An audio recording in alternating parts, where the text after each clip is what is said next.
Кој против кого и какви дуели за градоначалничката фотелја ќе видат граѓаните од општините Кочани, Виница, Зрновци и Чешиново Облешево на 17 октомври.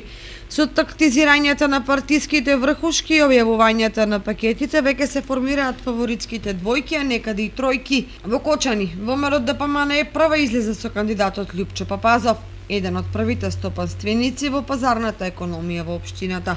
Доколку ги собере потребните потписи, ќе се потврди кандидатурата и на независниот Мартин Кировски.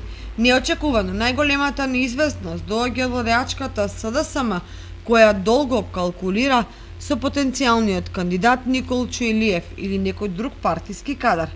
Како сега стојат работите? На 17 октомври најверојатно на Мегдан пред граѓаните ќе излезат тројца кандидати. Трката во тројка лесно може да доведе до втор круг на гласање.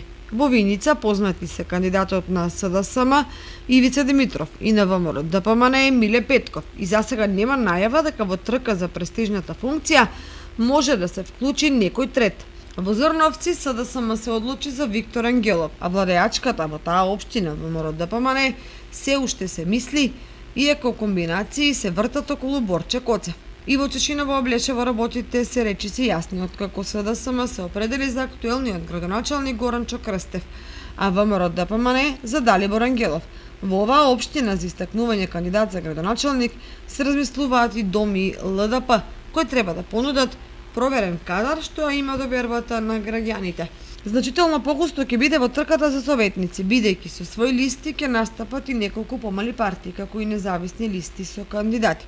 Во општина Кочани најавени се советнички листи од Левица, Коалиција Дом, ЛДП и Интегра, а пак независните покрај на Аки Акиов засега сигурна и советничката листа на Венко Крстевски. Во Виница покрај двете најголеми партии во битка за советници ќе се вклучи и независната листа на Сејдо Селиов. Во Зрновци во игра за советнички мандат е независниот Владо Ристов. Во Чешиново Облешево место меѓу 9 советници ќе бара листата на Дом и ЛДП, како и независната листа на Франческо Наков. Сепак тоа не е конечно, бидејќи до 30 август преостануваат уште 3 дена во кои се може да се случи.